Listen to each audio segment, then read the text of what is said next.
लूट सके तो लूट ले, मची चुनाव की लूट।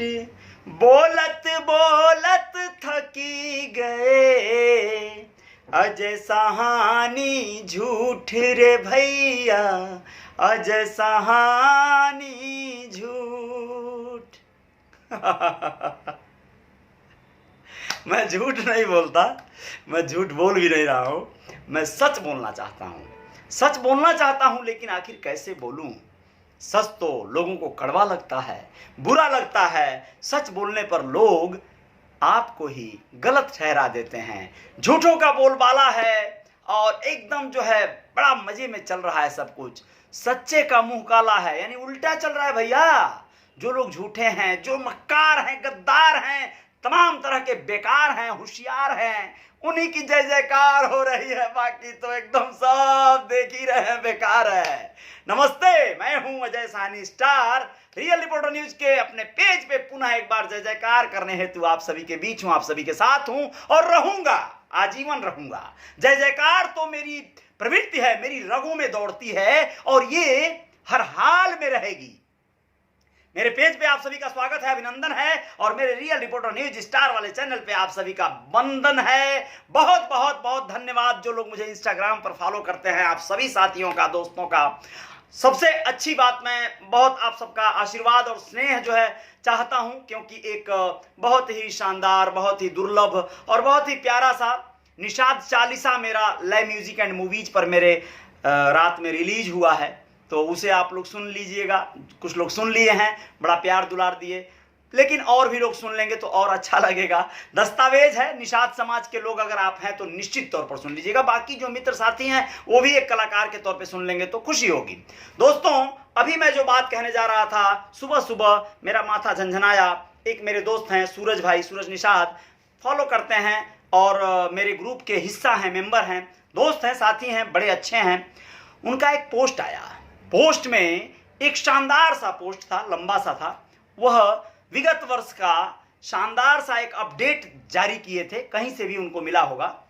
उसमें था कि जो लोग जुडिशियल का एग्जाम दिए हैं, पीसीएसजे का, यानी जुडिशियल सर्विस होता है वो जज वगैरह बनने का या जो भी अधिकारी बनने का, तो उसका जो एग्जाम का रिजल्ट है वो रिलीज हुआ था। उसकी एक लिस्ट आई थी, फेहरिस्त लिस्ट। उन्होंने लिखा था कि इस पे भी जरा गौर फरमाएं। उस लिस्ट में लिखा था कि इसको भी ध्यान से देखें, ये लोग कहां जा रहे हैं। एक लंबी लिस्ट थी, उस लिस्ट में ज्यादातर लोगों का सरनेम के आगे सिंह, पांडे या अन्य अन्य चीजें लगी हुई थी और यही दिखाया गया था कि ये सारे लोग कैसे बड़े पदों पे पहुंच गए और ये जो छोटे हैं, जो पिछड़े हैं, जो तमाम इस तरह के अनुसूचित जातियों के लोग हैं, जो लोग चौहान, निषाद, कुर्मी, धोबी, लोहार, कुहार, यादव, जो कुछ भी होते हैं, तो इनकी उसमें कहीं संख्या नहीं दिख रही है।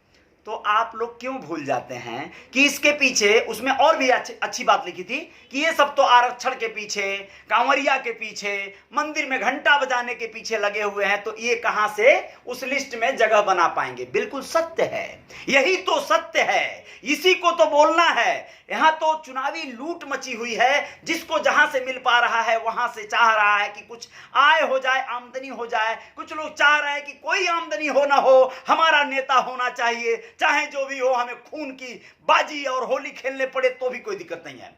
दोस्तों, मैं तो बहुत कॉमर्शियल और व्यावसायिक बात करता हूं। मैं तो कहता हूं कि आप मुझसे प्रचार करवाइए भैया, आप मुझे रुपया दीजिए, मैं आपका प्रचार बना कर दूंगा।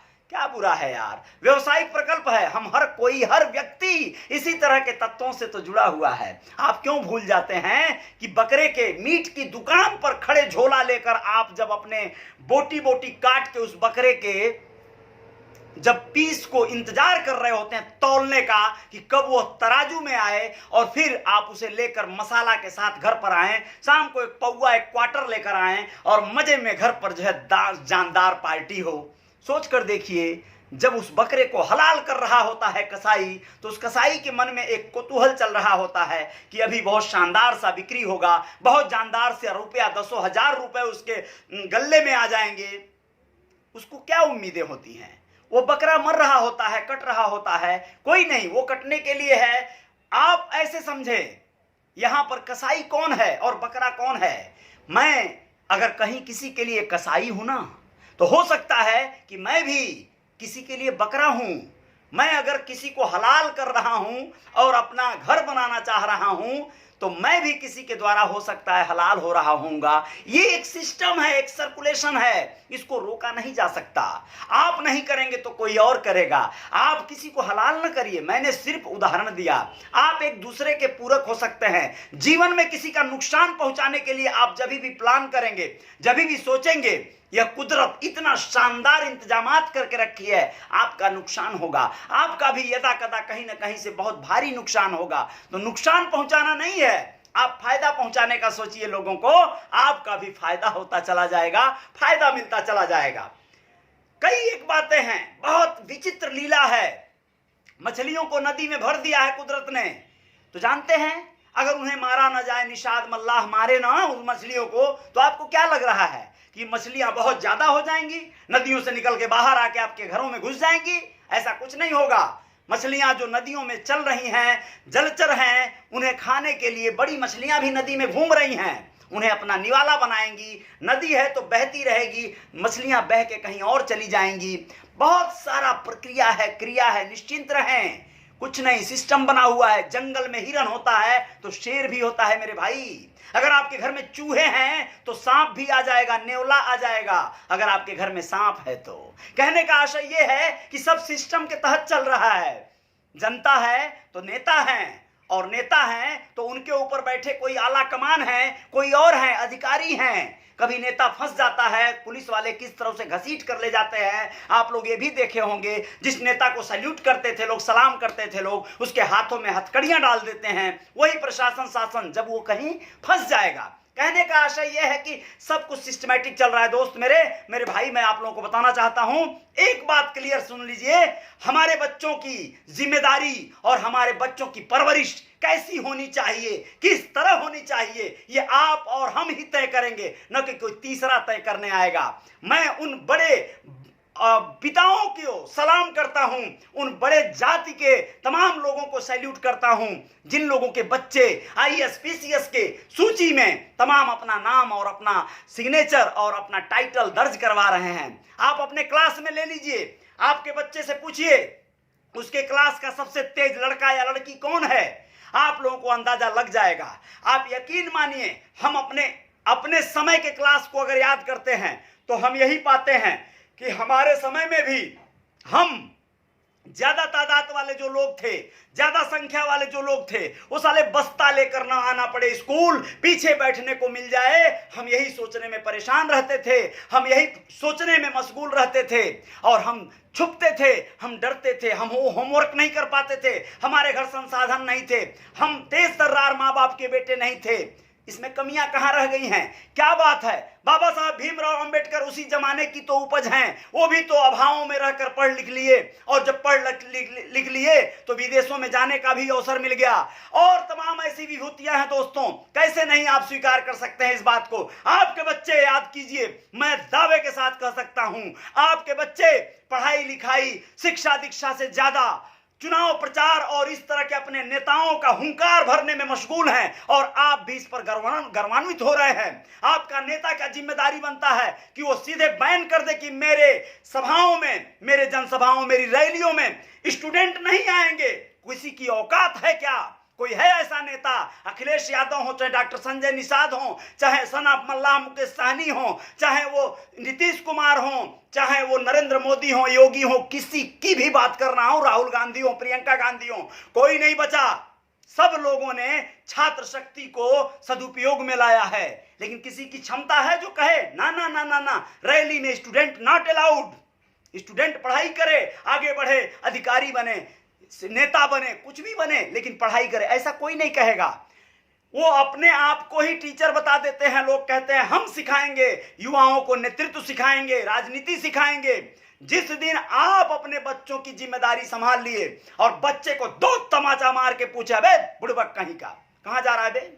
अगर सोचिए, अखिलेश निषाद जो युवक इटावा का शहीद हो गया, आरक्षण आंदोलन का शहीद हो गया, इकलौता बाप का बेटा था, अपने अगर उसके पिता, उसकी मां उसे रोकने में सक्षम रहे होते तो सोचिए आज वो जिंदा होता। वो एक छोटा मोटा अपना विद्यालय चलाता था, बच्चों को पढ़ाता था, उसको क्या जरूरत पड़ी थी? क्यों वो चला आया आरक्षण में? क्यों आ गया आंदोलन में? आंदोलन में जाने की जरूरत नहीं है मेरे भाई। आप आंदोलन में जाओगे तो आप, बहुत अच्छी बात है, आपको लोग सलाम करेंगे, आप ऐसा सोच रहे हो। मरोगे तो शहीदों में नाम लिखवाओगे। अबे तक शहीदों में नाम लिखवाओगे। सरदार भगत सिंह को यहाँ पे लोग भूल गए, महात्मा गांधी को लोग भूल गए, महात्मा गांधी को गालियां देने वाले और गोलियां मारने वाले पैदा हो गए। तुम कौन होते हो बे? हैं? तुम समझो बात को, बहुत बारीक बात है। अगर आप अपने बच्चे को रैली और तमाम ऐसे जुलूसों के हवाले करते हैं तो कैसे आप उम्मीद करते हैं कि आपका बच्चा सूची में आएगा? आरक्षण मिल जाएगा तो आपका बच्चा सूची में आएगा? अबे ऊंखी में आएगा आपका बच्चा। आप स्कूल तो भेज नहीं रहे हैं, आरक्षण पहले चाहिए। आरक्षण की लड़ाई लड़के लड़का ले लेगा तो आपका नाती पोता राज करेंगे, राज करेंगे। आपके बच्चों के ऊपर बुलडोजर चलवाकर, आपके बच्चों के ऊपर लाठी और डंडे गिरवाकर नेतागण अपने बच्चों को वीआईपीज बनाते हैं। ये रूल है, ये नियम है। मुझे कोई कहे आप आओ आरक्षण में, आओ आंदोलन में, आओ आप यहां पर बोली चलेगी, गोली चलेगी, वहां पर आपको क्या लगता है? मैं यही कहूंगा ना कि नहीं मैं नहीं आऊंगा। लेकिन मेरे जैसा व्यक्ति ये भी कह सकता है कि मैं आऊंगा, मेरी छाती खुली होगी, सबसे आगे मेरा कदम होगा, मैं सबसे सामने खड़े होकर, मेरी जो बोली है ना उसका सदुपयोग होना चाहिए। मैं डंडा खाने के लिए नहीं बना हूं, मेरी आवाज की गोली चलाने के लिए बना हूं मैं। इसे अगर कोई प्राथमिकता नहीं देगा, इसे अगर कोई सम्मान नहीं देगा तो फिर इसका उपयोग नहीं हो पाएगा। तो ये शरीर सिर्फ काम आना है आपके। मेरे कहने का आशय यह है कि दो बातें हैं। नेताओं को क्या चाहिए? वोट। एक वोट चाहे वो नरेंद्र मोदी का हो, योगी का हो, धीरू भाई अंबानी के बेटों का हो, लेकिन आप सोच कर देखो, आप जो है वोट किसी गरीब का भी होगा तो भी एक वोट गिनाएगा, एक वोट कोई वीआईपी का होगा तो भी गिनाएगा। तो लोगों को, नेताओं को सिर्फ वोट से मतलब है आपके। आपका विचार से, आपकी बोली से, आपके आवाज से, आपके गर्जना से, आपके घर के पीछे की जिम्मेदारियों से कोई सरोकार नहीं है उन्हें। आप मर जाओगे, खत्म हो जाओगे, कोई फर्क नहीं पड़ता है भाई। उनकी रैलियों में संख्या बढ़ जानी चाहिए, नेता चाहे कोई भी हो। मैं सबकी बात कर रहा हूं। बहुत सारे लोगों को बुरा लग रहा होगा, क्या हो गया है आज स्टरवा को, क्यों बौरा गया है भाई, बहुत बिरखा हुआ है। मुझे तकलीफ होती है जब लोग कहते हैं कि आप कहां, मतलब ये आबादी हमारी कहां है, गिनती में नहीं है, संख्या में इतनी है, लेकिन कोई अधिकारी नहीं है, कोई बड़े सोर्स, कोई ऊपर नहीं है, रसूखदार नहीं है, खिलाड़ी नहीं है, हीरो नहीं है, एक्टर नहीं है। कैसे बनेगा एक्टर? एक्टर बनने के लिए उसे बैकड्रॉप चाहिए, बैकअप चाहिए। बैकअप क्या होता है?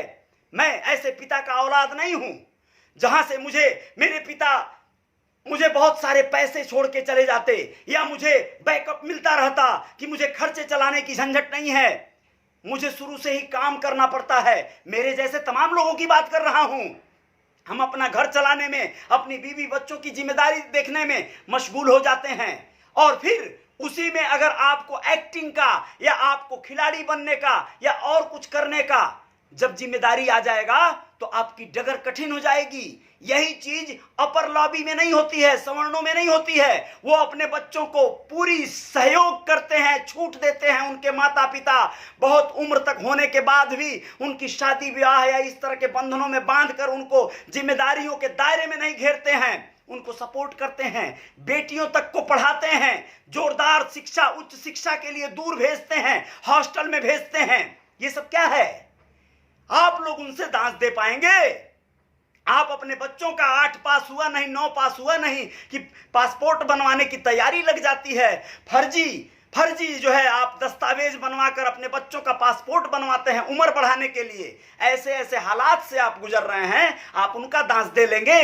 100 साल पीछे हैं आप लोग, 100 साल पीछे हैं, और ये पीछे आप रहेंगे क्योंकि आपके नेतागण पीछे आपको रखेंगे। तभी उनकी कुर्सी, उनकी सत्ता चल पाएगी। सच बोलने की कसम खा रखी है मैंने, और सच बोलना ही होगा। लोगों को बहुत ज्यादा भ्रमित नहीं किया जा सकता।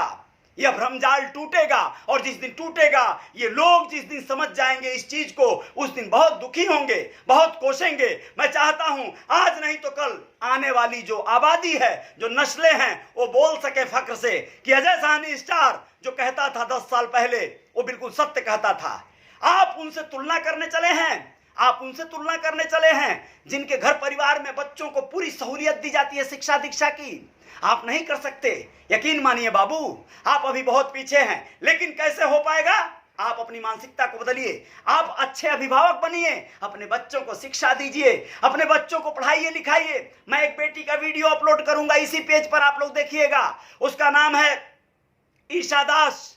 वह गया बिहार की रहने वाली है, बहुत प्यारा, बहुत अच्छा गाती है, एक गरीब बाप की बेटी है, साधारण सा जॉब करने वाले उसके पिता उसे बहुत ज्यादा हायर एजुकेशन या अच्छे जो है संगीतज्ञ के यहाँ नहीं भेज सकते, नहीं सिखा सकते। तो क्या होगा? अब वो अच्छी आवाज की मल्लिका होकर भी सुंदर दिखने वाली वो परी सी बच्ची इस कला से दुर्लभ रह जाएगी ना।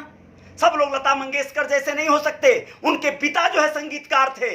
मैथिली ठाकुर की बात करते हैं आप लोग, उसके दादाजी म्यूजिक से जुड़े हुए थे। वह अपने घर परिवार में जब पैदा हुई है ना, तो म्यूजिक के माहौल में पैदा हुई है। आपके घर में क्या माहौल रहता है आप याद कर लीजिए। आपके घर में माहौल रहता है अपने बच्चों को गाली देकर बड़ा करने का, आपके बच्चों को डांटने का। आपका बच्चा जरा सा क्रिएटिविटी क्या कर रहा है, आपका बच्चा हो सकता है मोबाइल पर ऐप बना